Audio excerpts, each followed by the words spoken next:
It's our duty to cover every Heritage Minute, even the boring ones.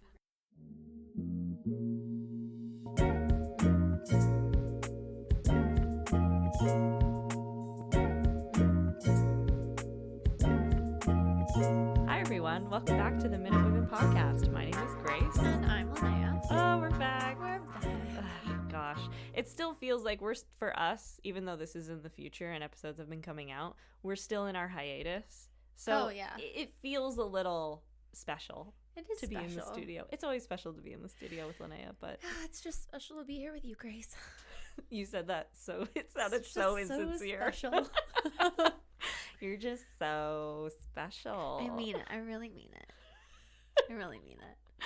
I think I can't tell. You'll never know.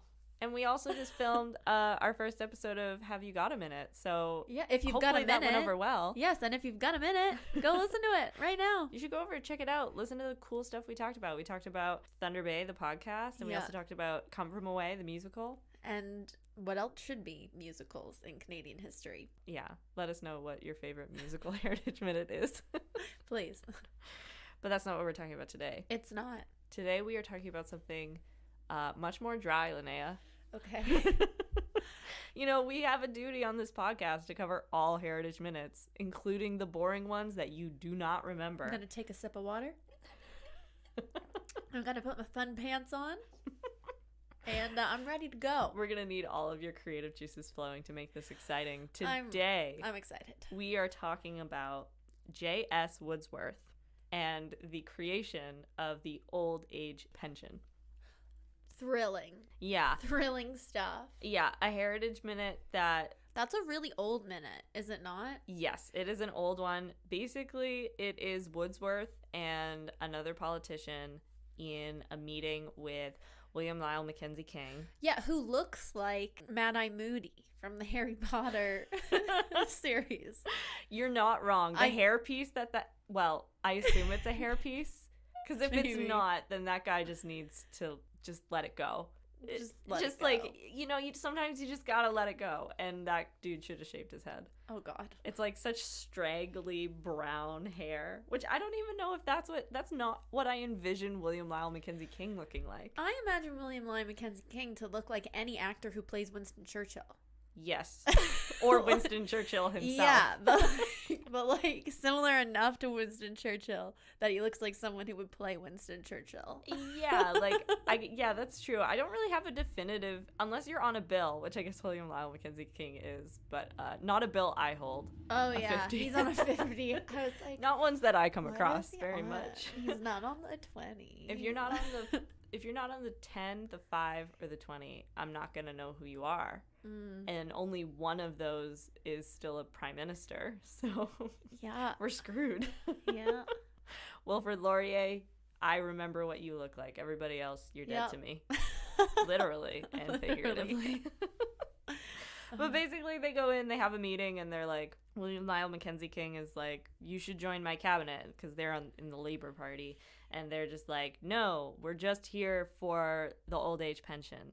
That's all we want. We want the people who built this country to be able to retire and not be poor and destitute. Right. Then they're like, that's a great idea. That's a nice idea. Yeah. And there's an old lady, and she's like listening like in on the conversation. Yeah. And she like peers in the window, and when they basically agree that it's gonna be at least put before the house, she like dramatically covers her mouth with her old withered fingers. That woman is definitely dead, by the way. That woman was old. Oh, I was gonna say she's like 45. No, well, I'm kidding. I guess in the past, yeah. Yeah, but William Lyle Mackenzie King at the time, 16 years old. Yeah. It's this very, very old lady. But yeah, it's one of those things that it's like when your friend is 1 year older than you. Yeah. And it's like a 20-year-old with a grandma. Sometimes that's how I feel. I'm the grandma.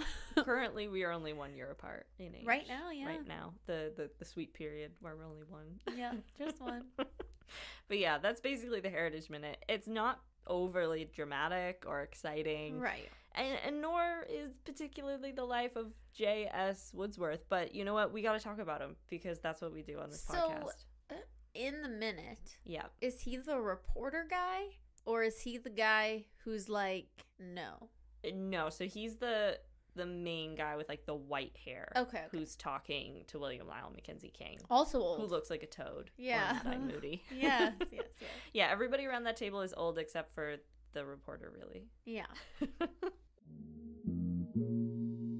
Linnea, did you hear the news? What news?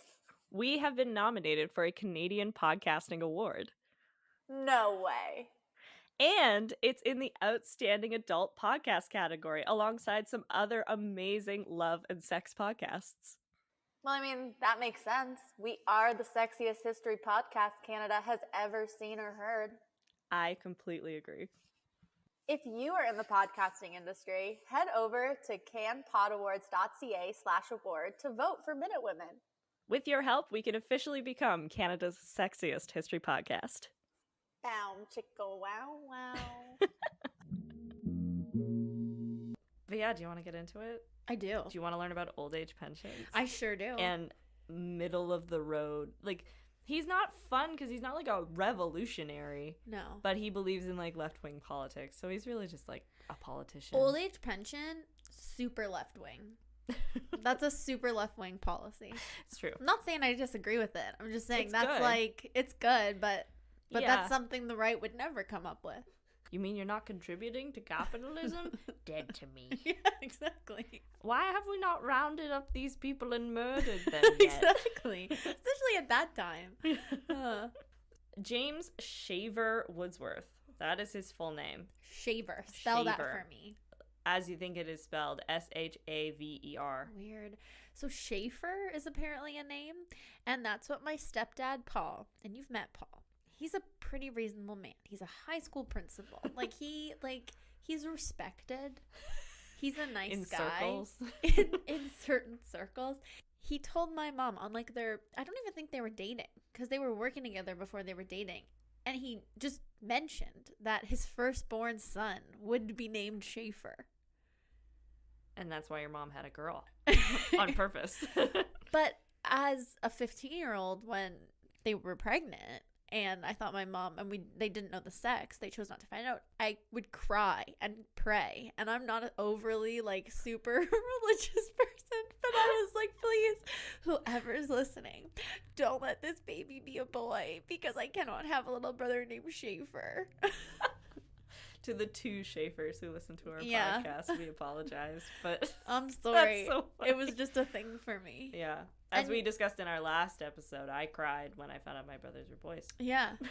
And it is because when my stepdad was a kid, there was this show called The Raccoons. And on The Raccoons, as a cartoon, there was a dog named Schaefer. That's not making it better. That's making it so right? much worse. I was like, it's not like a family name. He's like, I just like this cartoon. Yeah. About raccoons. About little trash pandas. About trash pandas. So anyway, that's not his middle name. His middle name is Shaver. His like middle a name razor. is Shaver. Yeah. Maybe it's pronounced Schaefer, but it's Shaver. It's spelling anyways. And he's the oldest of 6 children, and he's born near Toronto, Ontario, on an applewood farm to Esther Josephine Shaver and James Woodsworth. Oh, okay. So that's where the name comes from. Esther Josephine. Esther Josephine Shaver. Lil EJ. EJ and J. EJ in the apple field. We don't know his dad's middle name. We'll never know. After my brief look online. His father was a Methodist minister, and his strong faith was a powerful factor in shaping young James' life. Did he write the song Johnny Appleseed? Not to my or knowledge. the prayer, the thing. I don't know. You say it at church camp.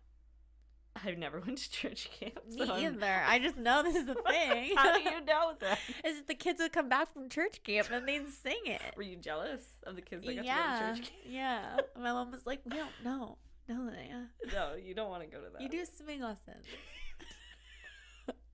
You'll find the Lord your own way.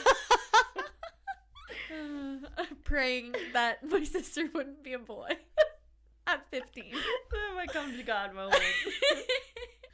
So James's grandfather's name was Harold Richard Woodsworth, and basically his family is a very old family in Ontario. That old money. Old, well, at least around a long time. I don't know how wealthy they are. Okay. His grandfather had opposed William Lyle Mackenzie in the 1837 rebellions, who is not William Lyle Mackenzie King. No. So there's another one. No King, drop the King. But isn't William Lyon Mackenzie King? Oh, yes, Lion. One's Lyle and one's Lion. I think they're both Lion. Oh, they're both Lion? Yeah. That's weird. So it's not William Lyon Mackenzie King, who was the 10th Prime Minister of Canada. This guy was basically, he was like the first mayor of Toronto. Okay. The first Doug Ford. Yeah, basically.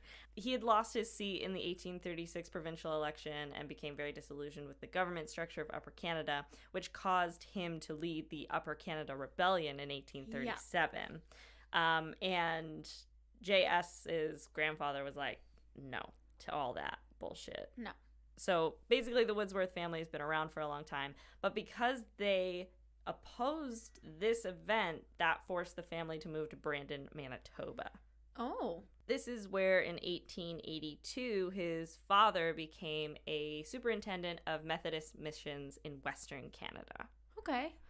So following in his father's footsteps, Woodsworth was ordained a Methodist minister in 1896 and spent 2 years as a circuit preacher in Manitoba before going to study at Victoria College in the University of Toronto and at Oxford University in England. Very cool. So they are kind of bougie, I think. Yeah, a little bit. They bit. must be able to afford fancy education. A little bit, yeah.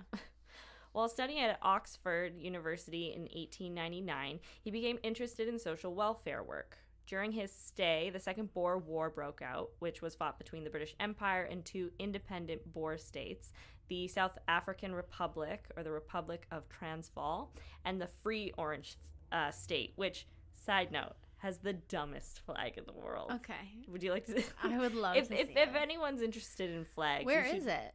So it would have been in South Africa. It's not a country anymore. Exist anymore. But this is their flag. So it's got the Dutch flag in the corner. I was gonna say no, that's not even the Dutch flag because it's red. The Dutch flag is orange. No, the Netherlands has a red, white, and blue flag, I think. Hmm.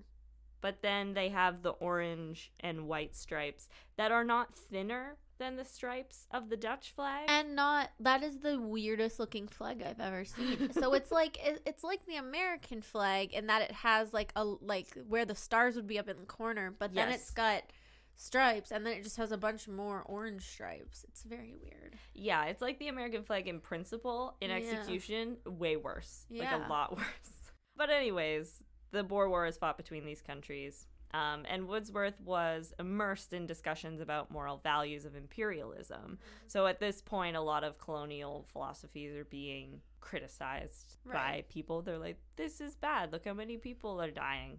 In 1902, following his return to Canada, he took a position as minister at Grace Church in Winnipeg. And in 1903... Your church. I own it. He's at your church. I was born in Grace Hospital. Whoa. I know. My name is everywhere. Sometimes my name is the answer to crossword clues, and I do a lot of crosswords, which you could probably tell by the everything about me. So I get really excited when my name is an answer. I just wanted to throw that out there. Just a fun fact. Hi, my name's Grace. I do crosswords. And she just really loves her name. And I love my name. But also he got married in 1903 when he came back to Canada. So he's married to a woman named Lucy Staples. She does not... she's not very significant to this story. Fine. Whatever. In his role, he worked with poor immigrants in Winnipeg and preached the social gospel. So the social gospel is a social movement within Protestantism that applied Christian ethics to social problems, especially issues of social justice, such as economic inequality, poverty, alcoholism, crime, racial tensions, slums, unclean environments, child labor, lack of unionization, poor schools, and the dangers of war. That literally sounds like you're just taking church and you're taking state and you're throwing it in a little cocktail shaker and you're like shaking on up. Basically, yeah. And then you're like pouring it into martini glasses and you're like, everybody drink some Kool-Aid. Yeah. That doesn't sound good. But it's a good way of thinking about it because basically all of those issues existed and both the state and the church were like, it's not our problem. Okay. So the church for a long time was just sort of expected to take care of all these things. So like child labor force, they're expected to take in poor children. Right. However, the social gospel is trying to say like, hey, it is actually the government's responsibility to take care of all these things, not the church. Yeah. But they should so we have that clear. Yes, but they should be very much motivated by their Christian faith to do so. Yes. There's no like written law that says you have to do it, but a Christian good government would be like, oh, these poor children. Yeah. But I was talking to God earlier today. Well, let me tell you. Let me tell you. Big boy upstairs says you should do this. Oh, God's really upset, actually. Yeah, God's like really upset right now. Did you know that God's like pissed at you? He's Oh so my pissed. God. It was a prominent movement in the early 20th century in the United States and Canada. Theologically, social gospelers, they basically sought out to practice the Lord's Prayer. So if you're a good Christian and you know the Lord's Prayer, it's thy kingdom come, thy will be done on earth as it is in heaven. Sure is. And what that line means to social gospelers is, and a lot of modern Christian faiths, so like Baptists, for instance, they believe that the second coming cannot happen until we as a society look like Eden. So until we make the world around us look like heaven, that is when the second coming happens. Oh, boy. Right. So they put a lot of human effort into tackling human evils on Earth. Okay. And that's basically their whole philosophy.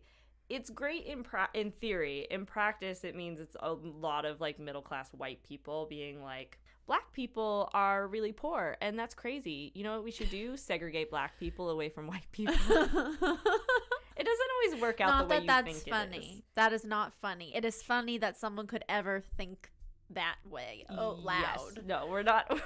We're not pro segregation. Not at all. So that's what Woodsworth is up to. What a guy. It was not long, however, before Woodsworth became restless as a minister. He's just itching. He's itching. He's like, what if this isn't for me? Oh, no. He had difficulty accepting Methodist dogma and questioned the wisdom of the church's emphasis on individual salvation without considering the social context in which a individual lived. So he's actually kind of saying like, hey, it's easy for you to be super Christian because you're rich, and it's easy for you to give back, and it's not the same for immigrants who are like raised in an abusive environment, for instance, for them to be this like moralistic paragon, basically. Okay, so that sounds pretty like, yeah, he's kind of chill. hip of him. How fucking rad. In a statement of explanation presented to the Manitoba Methodist Church Conference in 1907, he cited concerns with matters such as baptism, tests for entering the church, and fasting as a religious exercise. I've never heard of you have to do a test to get into the church. That makes sense, though. Kind of. Does it? I don't know if it more like a test or more like a record check. Yeah. But that's the opposite of what church is supposed to do. Yeah. You're just like, we take everyone and make you better, versus like, no one can help you. I'm so sorry. Welcome to the church. He tendered his resignation to the Methodist Church, but it was refused. He's like, I would like to resign. No. Okay. And he was offered the opportunity to assume the superintendency of All People's Mission in Winnipeg's North End. For 6 years, he worked with... So he accepted? He was like, I guess not. I guess yeah, he's just like, I guess they offered him a different job, so maybe he was like, okay. All right. I resigned from this position. Here's this position. Okay. Yeah. So for 6 years, he worked with the poor and immigrant families in this area. And during this time, he wrote and campaigned for compulsory education, juvenile courts, the construction of playgrounds, and other initiatives in support of social welfare. He's like, social welfare and seesaws. You know what would really fix this community? A jungle gym.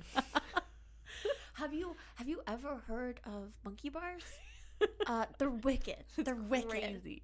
I just imagine like he's just like using the playground as a metaphor for like overcoming your obstacles and stuff in life. It's like the demons, they're underneath the monkey bars. You got to be able to swing across them. Like so the you floor is lava. Overcome. Yeah. And they're just like, I think this guy just really likes playgrounds. Like, I don't know what the wisdom. I don't get the Jesus part of it. He's on those little spring-loaded whales, just like in his robe. Hail Mary, Mother of God, pray for us sinners. Yeah, that's the church I want to go to. Yeah, same. As a mission worker, Woodsworth had the opportunity to see firsthand the appalling circumstances in which many of his fellow citizens lived, and began writing the first of several books calling out the failure to provide workers with a living wage and arguing for the need to create a more egalitarian and compassionate state. In 1909, Strangers Within Our Gate was published, followed in 1911 with My Neighbor. In Strangers Within Our Gates, Woodsworth elaborated on concerns related to immigration and expressed sympathy for the difficulties new immigrants had when they arrived in Canada. Now, where are most of these immigrants from? So he's like, are writing... these European immigrants? Yeah, I'm trying to think, because he is in Winnipeg, so I would assume the vast majority of them are Eastern European or British. But yeah, definitely not... The next sentence is how he's a huge racist. Oh, okay. I was waiting for that. They all are. Yeah. Surprise! Everybody's a huge racist. But this book also offered eugenic interpretations of human abilities and worth based on race.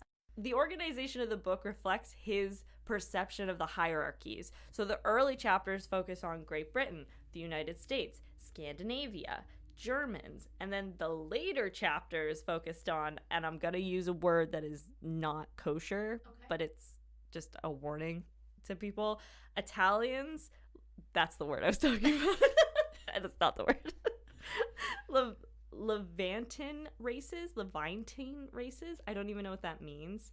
Orientals. Ugh. And then ending the book with a chapter entitled The Negro and the Indian. Oh no. Ooh, just the double whammy. They don't even each get their own chapter. It's like no. Ugh. So a cool guy, and then very dramatically not a cool guy. Not a cool guy. Yeah. Not a cool guy. So Woodsworth left his superintendency at All Peoples in 1913 to accept an appointment as secretary of the Canadian Welfare League. During this time, he traveled extensively throughout the 3 Canadian prairie provinces, investigating social conditions, and writing and presenting lectures on his findings. By 1914, he had become a socialist and an admirer of the British Labour Party. Okay. So it's the rise of communism during this period of time. Woodsworth will never become a communist, but that is the major social trend that is taking place in the world right now. In 1916, during World War I, he was asked to support the National Services Registration, better known as conscription. Oh, yeah. As church ministers... National Services Registration, is that? Yeah, that's what it was called. Well, that's fun. It's like, oh, that sounds fine. It's like, do you want to die in a hole in Europe? It's like, is that my service? Because now you have to. Because, sorry, you don't get a choice. Oh, dear. As church ministers were being asked to preach about the duty of men to serve in the military, Woodsworth decided to publish his objections. Okay. So he is opposed to conscription. He just doesn't want to go. Well, he doesn't want to go, but also he's a pacifist. Oh. And he was morally opposed to the church especially being used as a vehicle of recruitment, and was then fired from his position with the Bureau of Social Research, but he wanted where he was to working leave. at the time. Like, he already wanted to go, and they wouldn't let him go. So now he's got a new job. Okay. And they fired him from that, which had nothing to do with the church. But he was still technically a minister, I guess. Right. His church affiliation. Basically, at this point, he's feeling pretty fed up with the prairies. And in 1917, he received his final pastoral posting to Gibson's Landing in British Columbia. Okay. Woodsworth resigned from the church in 1918 because of its support of the war. He is quoted as saying, "I thought that as a Christian minister, I was a messenger of the Prince of Peace." That's fair. Which is, his resignation was accepted this time. All right. It's like, okay, we get it. You can go. Just go. Woodsworth and his family remained in British Columbia, where, despite his slight stature, he took work as a stevedore, which is a dock worker. Yeah. So tiny man, So working on the docks. He's got his toque.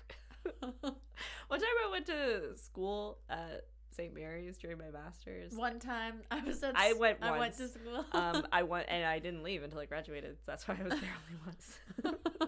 One time I went to school and I had on like a black turtleneck, a black toque, a plaid coat, like kind of like a men's coat, I guess, and then like baggy jeans. And being such a millennial little hipster. Being such a millennial. And my Just friend so Mark was cool. like, "It looks like you work on the docks." I was like, "Thanks, Mark." Mark, have you been to the docks? Have you been down there? They smell like fish. Yeah. Do I smell like fish? I Don't don't answer smell that. like fish. Don't answer that. I don't think. I then made she walks Linnea away. sit on the far side of the table today. Yeah. I told her it was for mic reasons, but It's because I smell like fish. it's because one of us smells like fish. Also, while he's in British Columbia, he is writing for a labor newspaper. Okay. Doing all kinds of fun stuff. He Getting sounds some like a great guy thoughts to hang out. out with. He sounds very boring. Yeah. He's up there with most boring people to hang out with, I think. And most racist. Up there, yeah. Yeah. In Canada. And that's an accomplishment. Yeah. In 1919, he set out on a tour of Western Canada, arriving in Winnipeg just as the Winnipeg General Strike was happening. I don't know who sent him on this tour. Okay. I don't know if it was a personal decision. He's like, "Bye, family. I'm going on a tour of the Western provinces." Later, or Gator. if like his newspaper was like, "It'd be great if you went out." So his wife's not with him? No, I don't Did he think pop so. out some babies, or did she pop out some babies? They do have children, and one of his daughters is fairly significant to Canadian politics, as we will talk about. But Okay. they are not a big part of his story All or right. life, That's fair. unfortunately. Keep him away from racist daddy. It's just So do you know anything about the Winnipeg General Strike? no.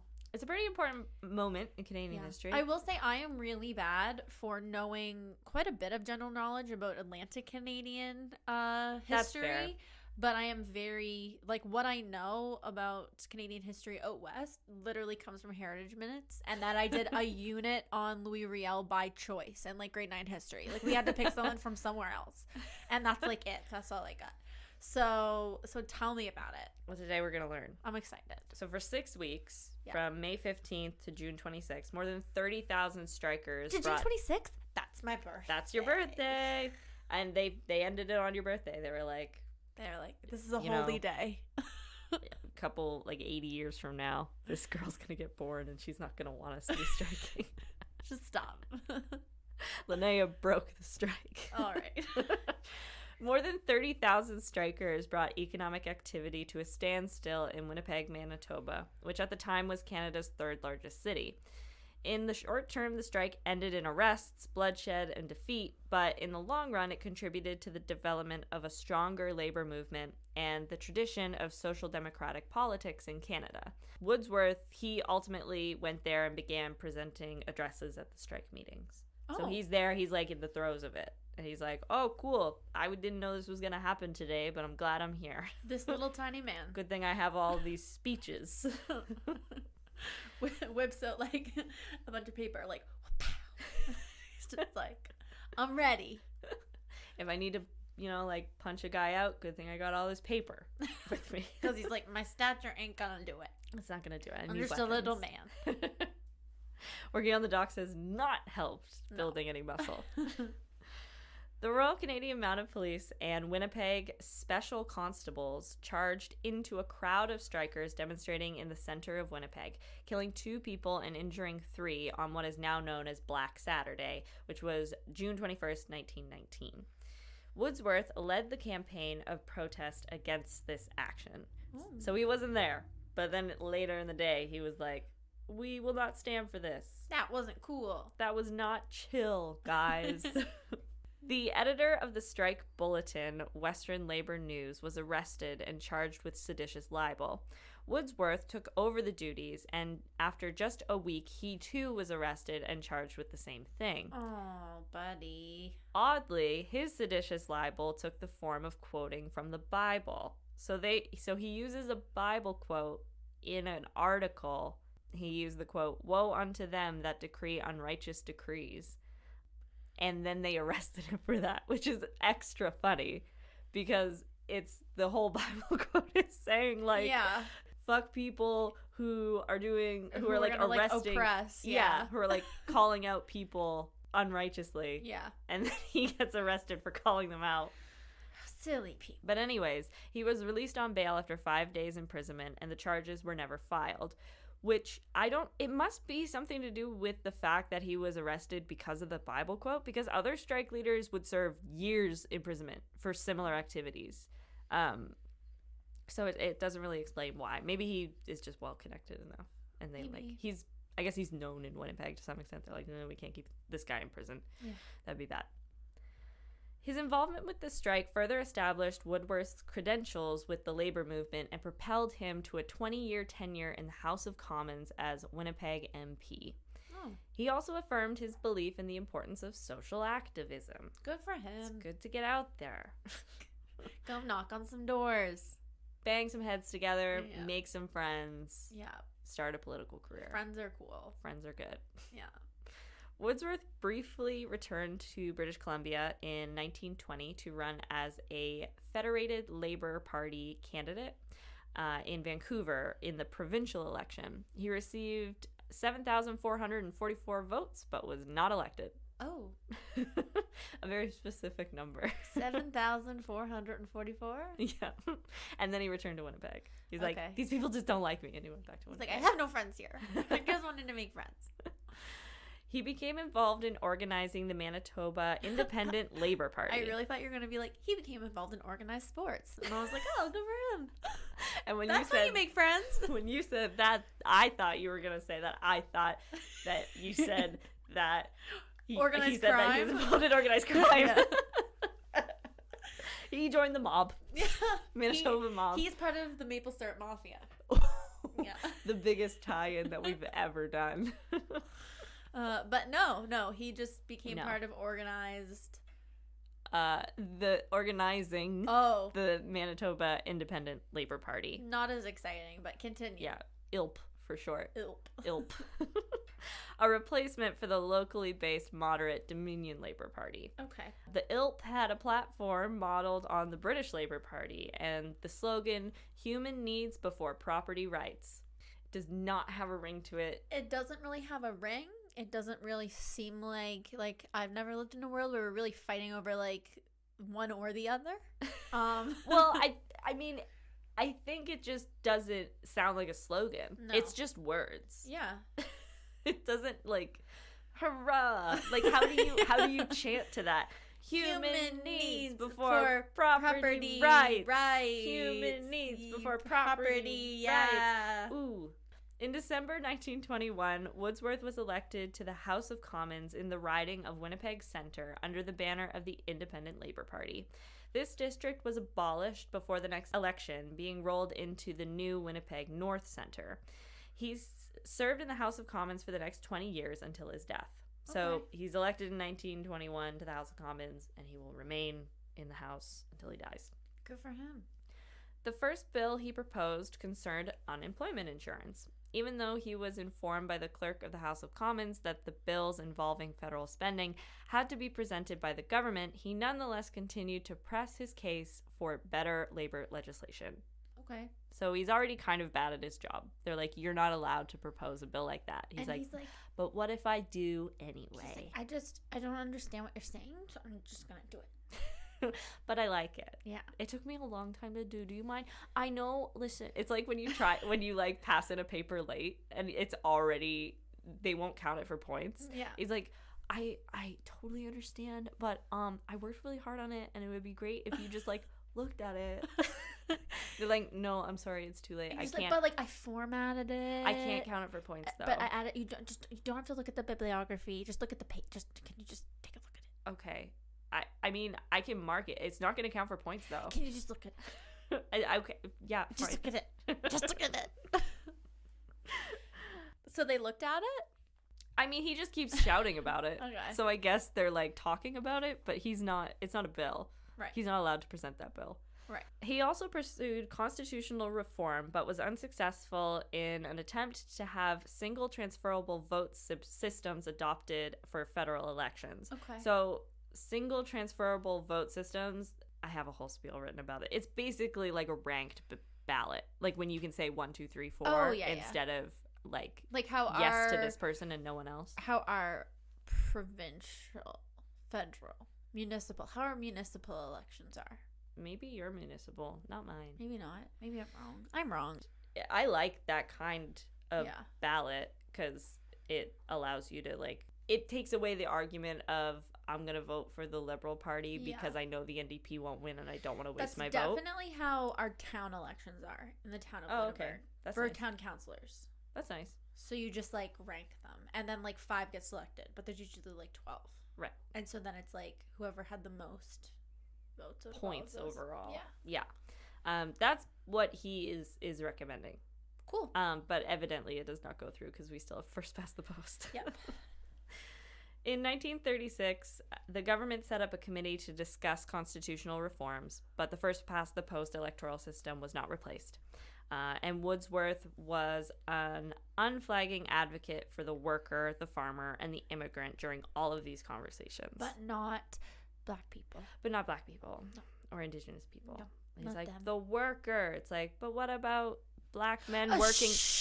Oh, why would you say that in front of me? God. Did you not read my book? Were you at the general strike? I didn't think so. I know Did what's you best not for this read country. the chapter on the Negroes and the Indians? God, it's so bad.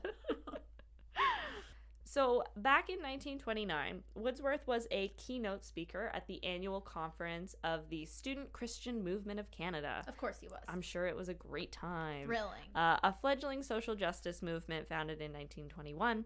And at this meeting, he went on to, in the audience was Stanley Knowles, who was then 21. And he is one of the founders of the New Democratic Party. So the NDP party. Cool. I guess the NDP party is a bit redundant. Yes. But I'm just realizing now that I say it that way all the time. The NDP party? I say the NDP party, but they're just the New Democratic Party. New Democratic? Yeah. No. Yes. New Democratic Party. It's a party about the New Democratic Party. I mean, have you like seen Jagmeet Singh on Twitter? I mean, He's man fun. loves to party. He's a fun man. So basically, it's just like he inspired this guy who then went on to found the NDP. Cool. Rejecting violent revolution and any association with the new Communist Party of Canada, Woodsworth became a master of parliamentary procedure and used the House of Commons as a public platform. He at first sat beside the Progressive Party of Canada. He was a leader of the radical farmer and labor group, which was called the Ginger Group. Why? I don't know. I Just don't know what it means, why. though. I don't know why. Spelt like Ginger? Yeah, like Ginger the Spice or the Spice Girl. Yeah. This group's activities led to the 1932 founding of the first countrywide Democratic Socialist Party, the CCF. When the Canadian Liberal Party only had a minority in government following the 1925 election, Woodsworth bargained his vote in the House for a promise from the Liberal government to enact old age pension plans. This is the heritage minute. Okay. So basically, they're like, if you do the old age pension, we'll always vote with your government. Okay. That's how government works sometimes. Tit for tat, you know? Introduced in 1927, the plan is the cornerstone of Canada's social security system. The first old age pension was jointly financed by the federal and provincial governments, but administered by the provinces, as pensions were considered a provincial constitutional responsibility at the time. The plan paid up to $20 per month, depending on other income and assets, and was available to British subjects 70 years of age or older with 20 years of residence in Canada. Okay. A strict means test was applied and was widely regarded as humiliating. Oh. So I think they come in and like invade your life to figure out if you are like old and sickly enough. Oh. And they're like, that's really humiliating. It must be Yeah. like physical tests and stuff. Yeah.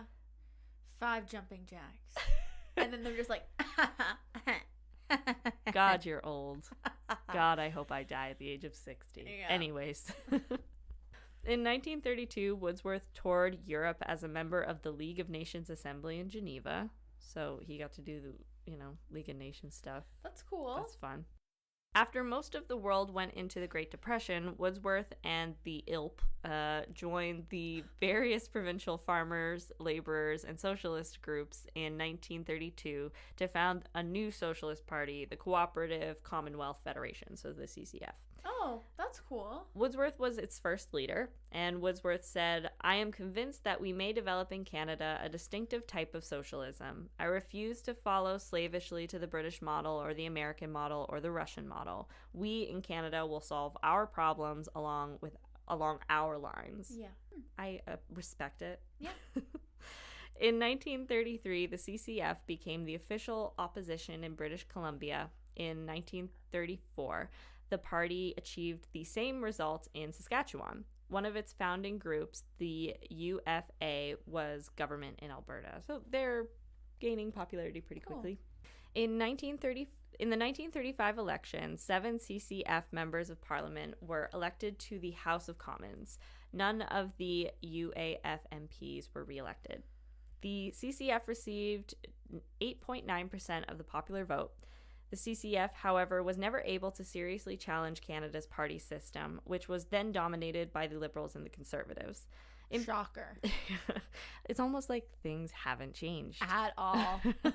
In particular, the enormous prestige of the longtime Liberal Prime Minister, William Lyon Mackenzie King, prevented the CCF from displacing the Liberals as the main party of the left. Not to be confused with the other guy that we briefly talked about. Yeah. This time we're adding the King. Yeah. Yeah, we're putting the King back in. As had happened with the socialist parties in Britain, Australia, and New Zealand. So basically there's already a party that says that it stands for the left. And so it's really hard for another leftist party to come in and take their place. Right. In 1939, many CCF members opposed Woodworth's opposition to Canada's entry into World War II. During the debate on the declaration of war, Mackenzie King said, quote, "There are few men in this parliament for whom I have greater respect than the leader of the Cooperative Commonwealth Federation. I admire him in my heart because time and time again he has had the courage to say what lies on his conscience, regardless of what the world might think of him. A man of that caliber is an ornament to any parliament."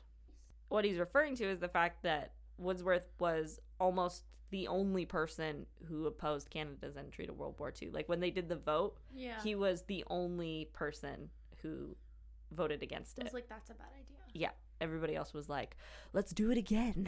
Yeah. He was reelected to the House on the 26th of March, 1940, but suffered a stroke in the fall, and over the next 18 months, his health deteriorated. And he died in Vancouver, British Columbia in early 1942, and his ashes were scattered in the Strait of Georgia. Woodsworth's daughter... Where is the Strait of Georgia? I do not know. But in Canada? I think it's just in British Columbia. Okay. Yeah. So Woodsworth's daughter is probably his most famous family member. Okay. Her name is Grace McInnes. And she... Grace! Another That's Grace. you! That's me. What'd she do? She followed his footsteps and also became a CCF politician. Oh, cool. So she was a member of the Labour Party, too. Very cool. Woodsworth strongly influenced Canadian social policy, and many of the social concepts he pioneered are represented in contemporary programs such as social assistance, pensions, and Medicare, which are deemed to be fundamentally important in Canadian society today. While the party for which he was the central founder, today called the New Democratic Party, has largely abandoned Woodsworth's vision of a socialist Canada, Woodsworth's memory is still held in great respect within the party as well as across Canada. He has a lot of things named after him. Okay. So Woodsworth College of the University of Toronto and the J.S. Woodsworth Secondary School in Ottawa, Ontario are named after him. There is also a housing cooperative in downtown Toronto named for him. There is also the J.S. Woodsworth Senior Public School in Scarborough, Toronto. All for those old agers. I'm reading it now, and that's what I thought it was, but I think it must just be like a senior high. School? Yeah. But I want it to be old people. Me too. Me too. In Winnipeg, a chrome-colored 16-story Manitoba provincial office building was built in 1973. Chrome-colored? Chrome-colored. So not chrome. It's just chrome-colored. But it's chrome-colored. It's wood. What I don't think you're understanding is it's chrome-colored. Painted silver. Painted gray. It's just gray wood. It's gray. bricks. It's concrete, actually. It's just a concrete actually concrete. But let's just say it's chrome-colored. It's chrome-colored. For sure. For sure. It was built in 1973 and it is named after him. The Ontario Woodsworth Memorial Foundation merged with the Douglas Caldwell Foundation in 1987, but I couldn't find out what they do. What did Doug do? I assume it's Tommy Douglas. Oh. But I don't know who Caldwell is. Coldwell. Oh, I see what you're saying. Yeah. But you don't know what they do. Nope. Okay. Cool. Someone please tell us. This is my favorite. So in 2004, do you remember the 100 Great Canadians, like the Greatest Canadian Challenge? Do. So they listed like 100 people. And then, like, I don't remember who number 1 was. Celine Dion. Celine Dion. I'm kidding. But that's a joke. Number 100 was J.S. Woodsworth. It's like, you just made the cut. your party, like, you know, they really rallied to get you in there as number 1. Just made the cut. And he was probably top 10, and then they pulled out that book, and then he really I was going to say, plummeted. it's because of that chrome-colored building. And it's that chrome-colored building. In October of 2010, the town of Gibson, British Columbia, announced it would be naming a street in its new subdivision after Woodsworth, because Woodsworth lived in Gibson for a short period of time beginning in 1917. Cool. And that is the story of J.S. Woodsworth. I love it. The man who has many things named after him. So many things. More things named after him than important things he did, I think. Potentially. I mean, he definitely was inspired a bunch of stuff, and then he was a go-getter. They didn't happen. Yeah. Like, he got the old age pension, I guess. Yeah. But he wasn't there for, like, Medicare and stuff. No. He died too soon. Nah. Taken from us too soon. I don't think so. When was he born? He was born in... I hope they buried him with every copy of that awful book. Oh my gosh. I didn't include his date of birth. I missed it. When's his date of birth? Well, I don't know. I didn't write it in. Grace. I know I'm failing. J.S. Woodsworth. I'm not typing. That's just how I read. He was born in 1874. So he lived until 1942. So that means he was alive. This is not a math podcast. Wait, I'm really trying, just though. Give us a sec. What's the 68 years, I think? Maybe. Because it's 26 plus 42. That's 68. You just said, but okay. Because 74 minus 100 is 26. This newfangled math. Oh my god. Just leave it. Just don't touch it. I won't touch it. Okay. He was a 68-year-old man. He did have some pretty killer facial hair. I feel like they kind of did him dirty in the Heritage Minute. Can I see his face? Because, like, yeah, like, ooh. He's very trim and proper. Like, it's very precise. Very pointed. Yes. Facial features in general. Very sharp. Yeah. He's quite I wouldn't say frail, but he's very thin. He's thin. Tiny man. Tiny little man. Tiny little man. And the guy that they got to play him, not to say he's like ugly or anything, he just doesn't look like J.S. Woodsworth in the slightest. He didn't look tiny. Like, he said that. He said that it was a good thing that he got, like, work at the docks or whatever, because he was, like, tiny. Oh, I just said that. Oh, you that said was that. Just oh my gosh, that's scary to think that our words and jokes could become someone's reality. Oh, whoa. Don't let that happen, kids. Don't let that happen to you. Stay in school, kids. Stay in school. Don't listen to us. This is, just for fun. Just for jokes. Anyways, his middle name was Shaver. That's true. That's true. You can take that to the grave. Or the bank. Or the bank. That's what the saying is. That is it. When you take something to the grave, you're not telling people about it. It's a secret. Yeah. You can tell people. You can tell people about this. Actually, tell everybody. Tell all your friends. Where could they tell people to go, Linnea, to find us? They can tell people. What a segue. What a segue. Not like those stupid segues that are driving around Halifax right now that I want to, like, hit with my car. That's but what I won't. We can talk about that in our next Have You Got a Minute episode. Because, boy, I need more than a minute to complain about that. But you can find this lovely podcast on our social media channels. So you can check us out on Twitter at The Minute Women, and you can find us on Instagram and Facebook at Minute Women Podcast. You can also, on our Instagram, find our TeePublic account. Yeah. And then you can go order really cool merch from us. There's so much cool merch. There's stickers and mugs and sweatshirts and really everything. We don't really, I mean, they just kind of have everything. It's not like we had to pick like 5 items to put our face on. Our face can be on everything. So we can put our face on anything. Yeah. Just think about that for a sec. Anything. Moving on. And make sure you subscribe to the podcast on whatever platform you listen to us on. We're on Spotify, Google Podcasts, Apple Podcasts, basically anywhere you want to listen to a podcast. And make sure you download the episodes and tell all your friends. Word of mouth is the best review. So you can also leave us a review if you want to. Please but, you know, just listen to the podcast. Yeah. It means a lot to us. It does. We love you guys so much. We love you so much. We're so happy to be back. back. I love you, Grace. I love you too. Oh my gosh. All right. Well, have a good day. Bye. Bye.